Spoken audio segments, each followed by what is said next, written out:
Ibu saya pernah baca buku-buku tanda-tanda kematian. Sekarang dia sakit asam lambung dan seolah-olah dia akan meninggal saat ini dan selalu berpesan kepada anak-anaknya. Bagaimana sikap saya kepada ibu saya agar dia tidak selalu berpikiran merasa ingin meninggal terkait tema hari ini tentang qada dan qadar.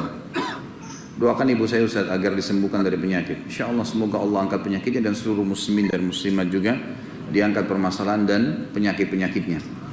Kalau masalah mati sudah pernah saya jelaskan.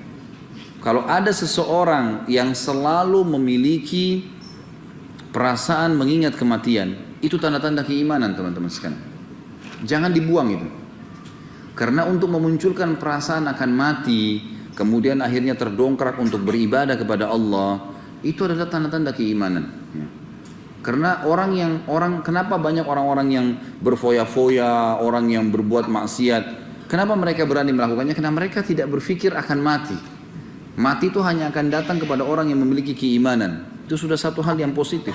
Nanti kalau saya mati bagaimana ya? Nanti akan begini. Itu selalu sampai sebagian ulama salaf menggali liang lahat di belakang rumah mereka untuk mengingat kematian. Setiap malam masuk, duduk, nanti kemudian dia masuk ke kamarnya tidur sehingga tidak pernah ketinggalan sholat tahajud. Seperti itulah memang. Ya. Jadi ini tanda keimanan. Kalau menurut saya tinggal ditunggangin keadaan ini untuk memotivasi ibu anda ini supaya rajin beribadah. Dukung ibadah-ibadahnya, berikan sejadah yang baru, berikan mukena yang baru, mungkin berikan Quran yang besar, dia mau baca, dukung apa saja, apa yang dia minta kita berikan, kesempatan berbakti. Kalau saya ini malah positif, jangan malah berharap itu dihilangkan, gitu kan? Tidak usah. Itu yang pertama. Yang kedua, masalah mati, kita bisa ingatkan, ini anda bisa mengingatkan ibu antum, bisa ingatkan ibu antum, atau untuk kita juga semua teman-teman sekalian. Bagi orang beriman mati itu bukan akhir segala-galanya, tapi awal segala-galanya. Bagi orang beriman, karena kita akan menerima hasil. Ini nanti antum dulu di majelis ilmu, sholat berjamaah, apa saja ibadah yang sedang kita kerjakan teman-teman, mati itu akan membuat kita melihat hasilnya. Kegembiraan seseorang bisa mengetahui hasil daripada perbuatannya, gitu kan? Sama kita ujian, kita sudah sekolah bertahun-tahun, 1 tahun misalnya, atau 2 tahun, 5 tahun, atau 7 tahun kita sekolah, kemudian kita di ujian untuk menentukan hasil kita. Setelah kita ujian, datang ujian tersebut, lalu kemudian kita menunggu hasilnya.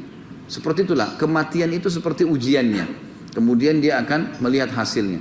Kalau orang beriman tidak akan pernah khawatir. Makanya pernah saya jelaskan, para sahabat ridwanullahi alaihim, itu kalau ada di antara mereka yang mau meninggal, mereka malah saling datang menyampaikan berita gembira. Berita gembira lah buat kamu ya, kamu akan meninggal. Sebentar lagi kau akan lihat hasil daripada perbuatan baikmu. Kau akan melihat ibadah itu, kau akan masuk surga, kau akan bertemu dengan Nabi SAW. Mereka saling menyampaikan berita gembira. Karena orang beriman, mati itu awal segalanya bagi mereka. Yang perlu khawatir menghadapi kematian memang orang kafir, orang fasik. Karena memang jelas ujung-ujungnya dia akan masuk ke neraka, akan disiksa.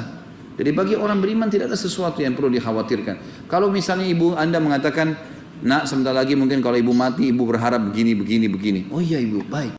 Mudah-mudahan Allah berikan ibu umur panjang, kami masih sempat berbakti. Dan ibu mati itu sebenarnya bagi orang beriman hanya pindah alam kok. Ibu akan menuju ke kehidupan abadi. Mungkin ibu, mungkin saya, mungkin kakak, mungkin adik lebih dulu. Tapi insya Allah dengan tiket yang sama iman dan amal soleh kita akan ketemu di sana. Selalu begitu motivasinya.